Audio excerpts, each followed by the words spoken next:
I'm Amy Cherry. This local news is a service of Flagler County's Toyota dealer, Beaver Toyota, here to wow ya. A social media argument turns violent. Karen Johnson reports. The Flagler County Sheriff's Office recently responded to the reports of a stabbing at Holland Memorial Park in Palm Coast. When deputies arrived, they learned a 15-year-old boy had been stabbed in the chest. Many witnesses were on the scene and described the suspect vehicle as a red BMW convertible with 3 people. The boy was airlifted to a hospital in Orlando for treatment of his injuries, which are believed to be non-life-threatening. Through interviews with witnesses and after reviewing the city of Palm Coast surveillance cameras at the park, deputies were able to identify the suspect vehicle as belonging to 19-year-old Jared Douglas. While catching up with Douglas at a home in Palm Coast, the investigation revealed the victim and a girl that had been on the scene had been in an argument on Snapchat over the past week over sexual allegations.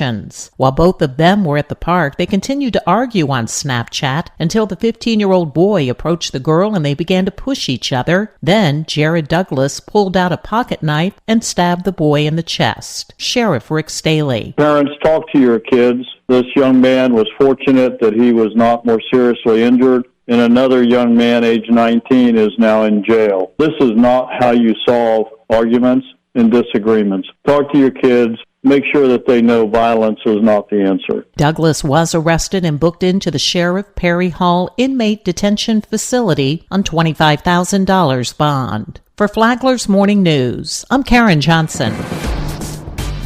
Flagler County residents who got their first COVID-19 vaccine shot about a month ago are coming up on their time to get the second shot. The county is expected to get a shipment of vaccine designated for those second shots Friday. Dr. Stephen Bickle, medical director of Flagler County, says getting that second shot is pivotal. Starting at 14 days after the first shot, there were almost no cases even before the second shot. There was actually, I think, 2 out of 1,000 patients who were followed in that period. And that's true actually with booster vaccines in general, is that usually there's a level of protection with the first and then you get it kind of turbocharged with the second. Second shots should occur between 21 and 28 days after the first shot, depending on whether you get the Pfizer or Moderna vaccine.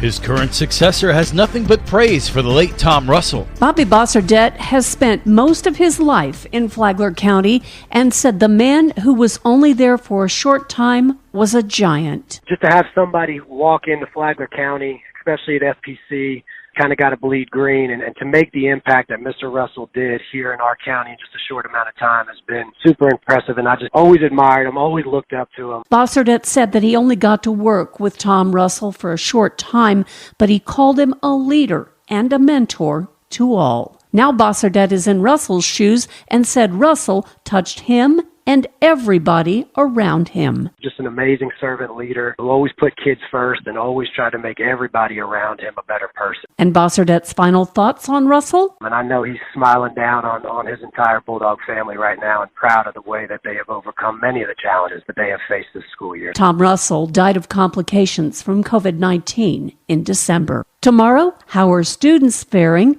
during the pandemic? From the WNZF Newsroom, I'm Deb Albertson.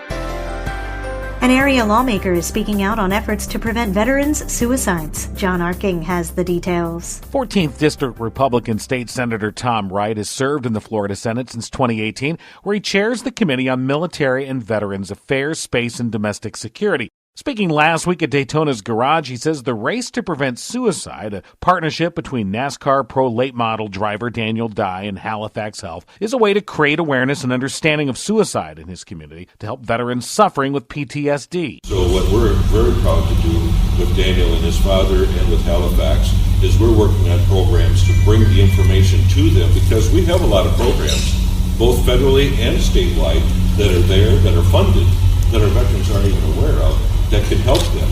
And most of them are suffering from some sort of PTSD or some sort of a wound that is bothering them continuously. And one of the things that we were able to get through the Florida Senate in my first term is we did the alternative treatment bill, which allows our veterans to ask the VA to provide them with hyperbaric chamber treatments. And as we stand here today, we have 12 veterans right now, 6 in Fort Walton Beach and 6 down in Delray Beach, going through those treatments, which actually cures PTSD. And it gives these men and women an opportunity to get their lives back. Find out more about suicide prevention online at halifaxhealth.org. From the WNZF Newsroom, I'm John Arden. The cold weather shelter at Church on the Rock on North State Street in Bunnell will be open tonight as temperatures dip below freezing. Sue Bickings is chairwoman of the sheltering tree. The shelter will open at 5:30 p.m. and close at 8 a.m. on Wednesday morning. If you are in need of shelter or have no heat at home or are living in your car, join us at Church on the Rock. We will be ready with a warm cot and 2 great meals for you. The shelter opens at 5:30 p.m. and will close at 8 a.m. tomorrow. And now you're up to date on Flagler's Morning News. I'm Amy Cherry.